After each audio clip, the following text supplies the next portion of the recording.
Hello everybody, my name is Michael, and in today's video what we're going to be doing is this right here. So if that looks interesting to you guys, please carry on and watch the video. And also one more thing before we get into the video, if you enjoy what I do here, please don't forget to leave a like, comment and subscribe. It really helps me out and lets me know you enjoy the video. But with all that out of the way, let's get into that video.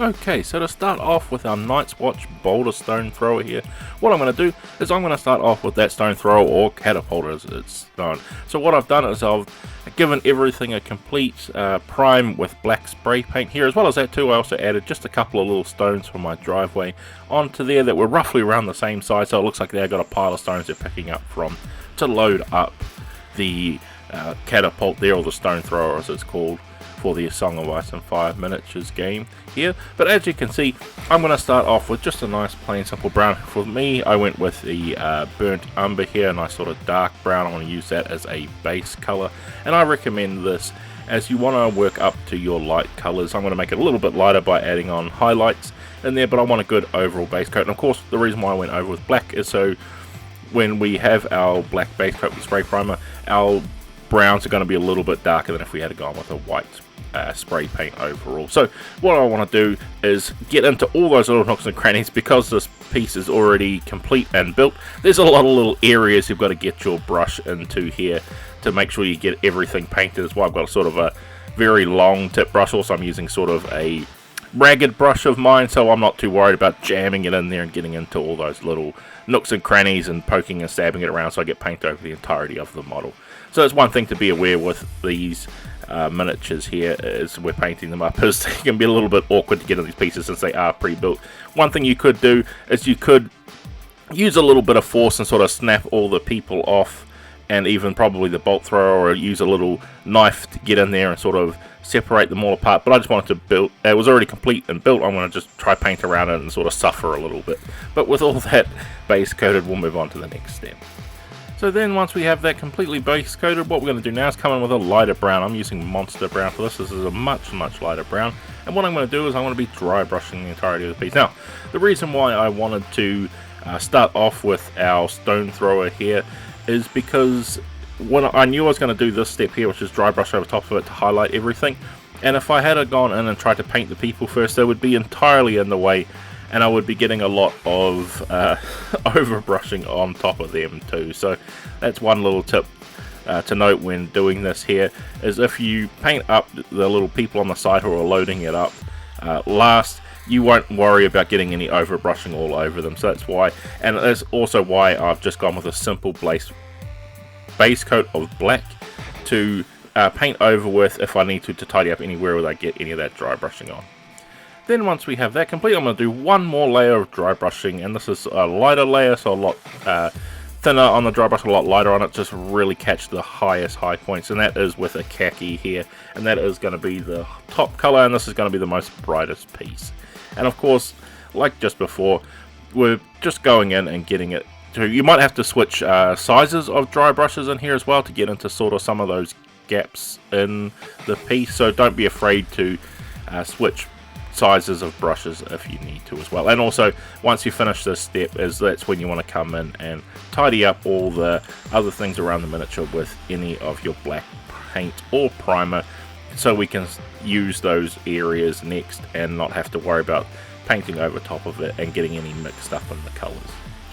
Okay, so as I was about to go and paint the people, I realized that I hadn't done a few bits on the actual catapult itself, so I thought I'll do them now and I'll get the whole thing complete before I move on to the next areas and where I want to approach the entirety of the piece. So what I'm doing now is I'm going to be painting up the ropes. Now I'm using a color that specifically, I guess, for this is called hemp rope, and it gives off that very rope texture, but I think something like a khaki or a very light brown, just something like that would also work for doing a rope sort of color. But since I have this sort of perfect color for it, I guess, as it's named hemp rope, there's nothing better to use than that there for it, just giving a good overall coat, of course. So now once we have that complete, what I'm going to do is I'm going to come in with some metallic color here, and for this I'm using oily steel, but any sort of metal color is going to be good. I think probably sort of a gunmetal is probably sort of going to be the best situation with that. It's sort of darker, grimier metal is what you want to aim for. I guess this is a nice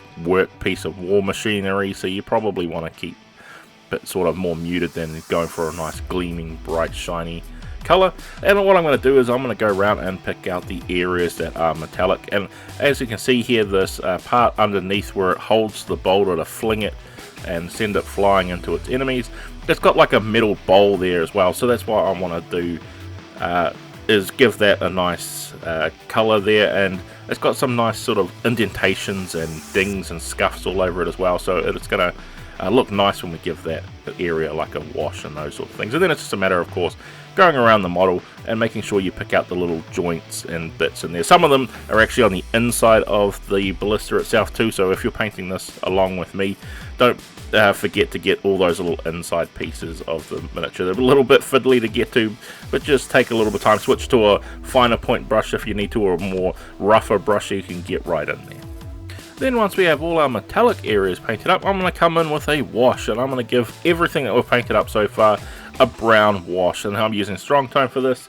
Agrax Earth Jade is another great option for here, but I want to make sure I give everything a good overall wash. Now as you can see here, I'm going back to that really long bristled brush that's really sort of rough, and since I'm using it for a wash, I'm not worried about how rough a condition it gets. As well as that too, I also want to try and get in between those nooks and crannies in the area that are very tough to get around. I want to make sure I give the entirety piece a good cover with the overall wash, but not too much, because we don't want to have any pooling and sort of wreck our paint job. So just be aware of that as you're going around and placing on the wash.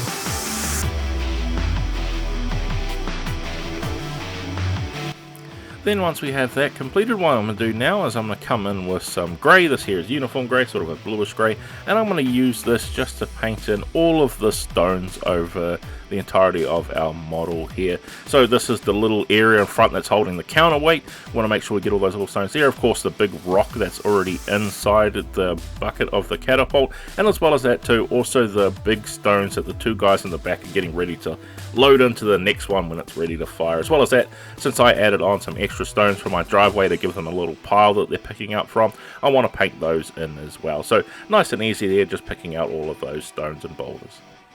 Okay, so now we have that done, I'm going to get started with our Night's Watchman here. So what I'm going to do is, they're already of course base coated with black primer. I'm going to use that as our starting color, and what I'm doing now is coming in with a deep blue, and I'm giving them an overall dry brush, and I'm just going to go everywhere with it. I'm going to go crazy. This is our first sort of step, and as you can see, I've got a smaller dry brush than I was using for my one on the catapult, because I'm just aiming at the people and being careful not to hit anything we've already painted up.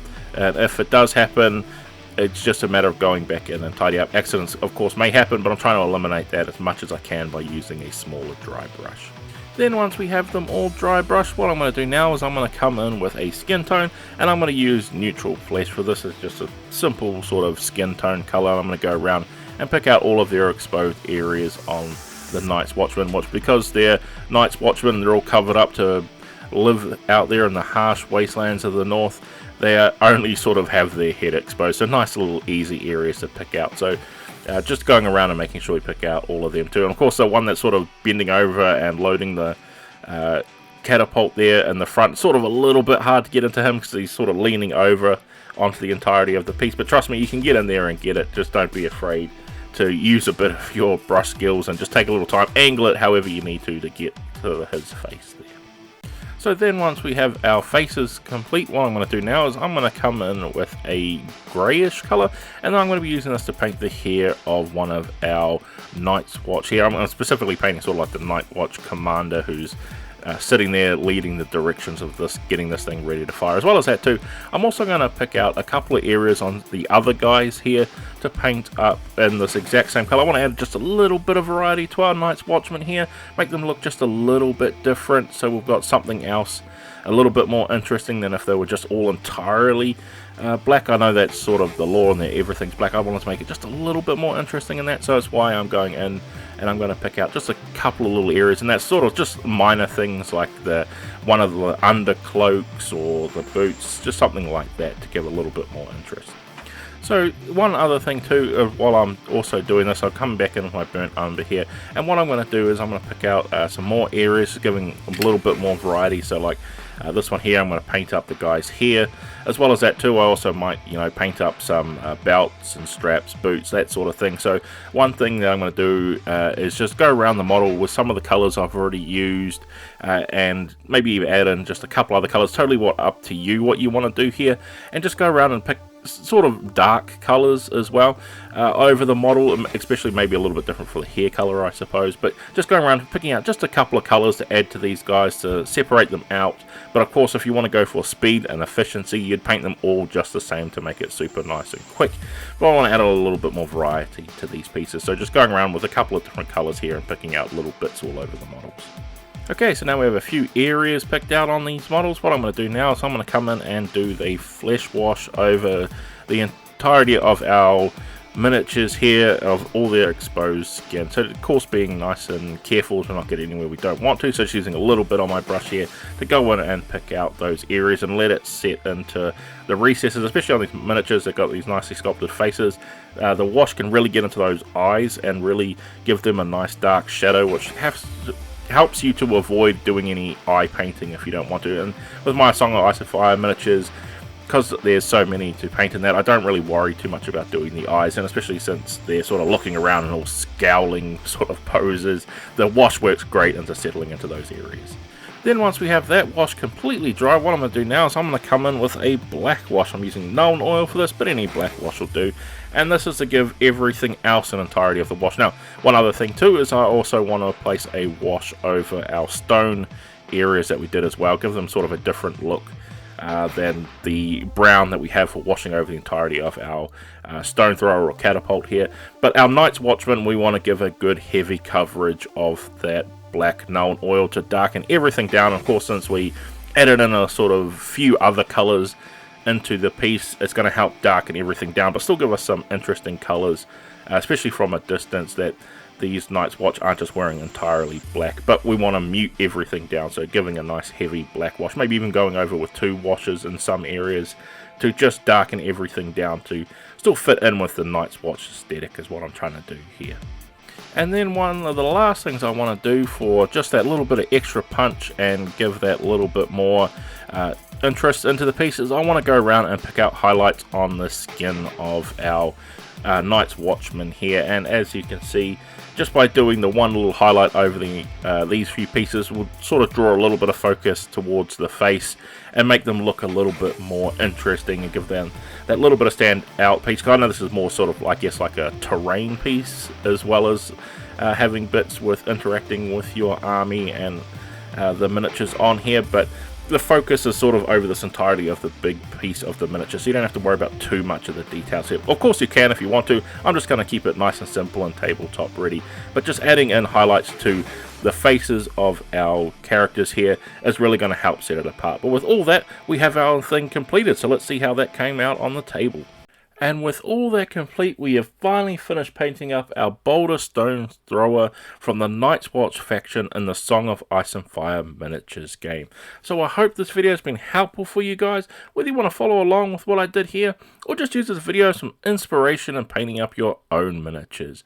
But with all that said, guys, I'd like to thank you all for watching, and I can't wait to see you all in the next video.